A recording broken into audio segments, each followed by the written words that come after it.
Hello! The first review that I'm going to do is a manga review. Well, I'm going to combine the manga series and the anime series. There are 23 books in the manga series, and if you have the box set like this, there are 4 DVDs. This is what the box looks like. The manga, overall, just for a first statement, oh my gosh, amazing. It was the first manga I read. If any girls are wanting to read manga or get into manga, I would definitely recommend this one. However, the anime really let it down. It wasn't my first anime. I don't want to say it's the worst anime I've ever seen, but if you've read the manga, and if you've read the whole manga but you haven't seen the anime, don't.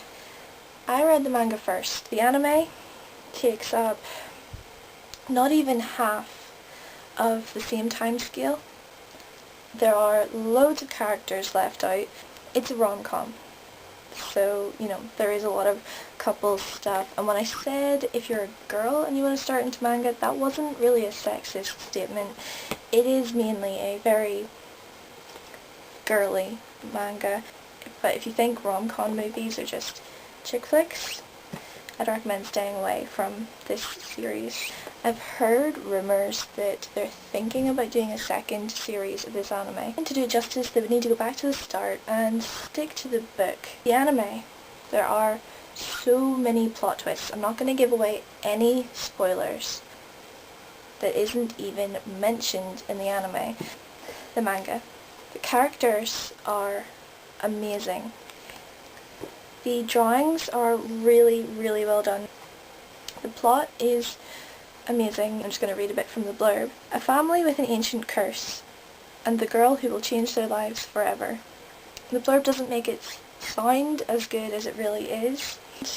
It's all about the Zodiac. If you're into Zodiac kind of stuff, then it is pretty good, although they don't go into the characteristics really of the Zodiac.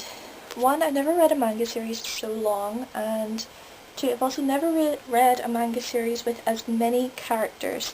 Having said that, even though there are a lot of books, it's not boring. You're always, having to guess what's going to happen. You're always kept on edge. I find it really emotional to read.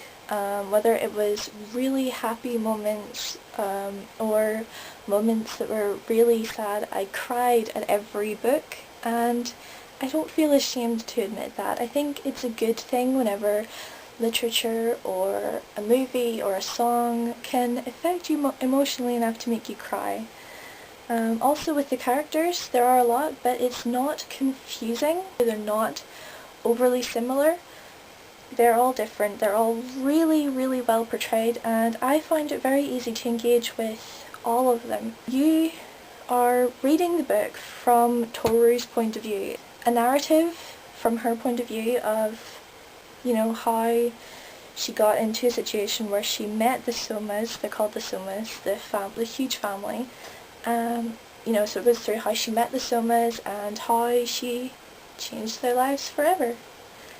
I would definitely recommend it. If I was going to have to rate it, I would definitely rate it as 10 out of 10.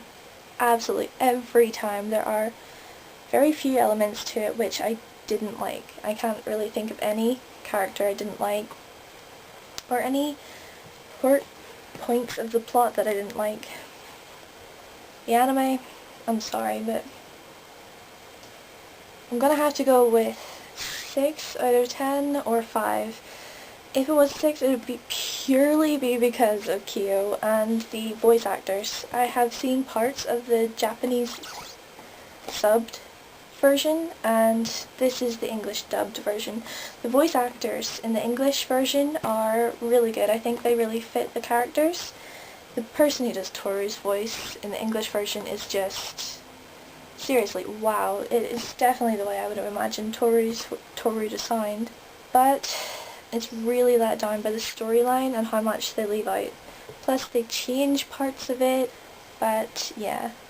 Having said the whole 10 out of 10 for the manga, everyone's going to be a bit biased towards their first manga. That's my review, and thank you so much to everybody who has been supportive and helped and liked and favorited my first vlog and left really nice comments. Thank you so much to Lissy for coming over to my house to vlog with me. It's always easier to vlog and have purpose to vlog if you've got someone else with you who's already doing it, and she has loads of amazing vlogs and book reviews.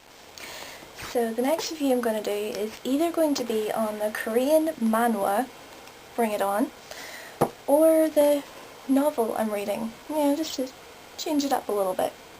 It's Perfume, Story of a Murderer. The second book hasn't been added to this Puffin book, but it is part of the title. It's by Patrick Suskind. Bring It On is by Baek Hae Kyung.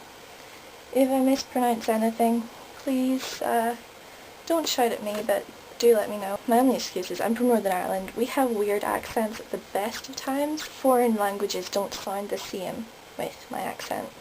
I know that Lissy really wants to read Perfume, so I'm currently only at page 56, so I might review it next for her sake, because I know that she does want to read it. Like I said, in all of my reviews I am not going to give away any spoilers, and I'm going to promise that to you guys right now. I'm not even going to do the whole click here if you want to skip forward after the spoilers. I'm not going to do that. I don't think it's a good idea to give away spoilers. So yeah, thank you guys so much again, and I just have to go edit. Bye. I am a goat, or sheep, or ram.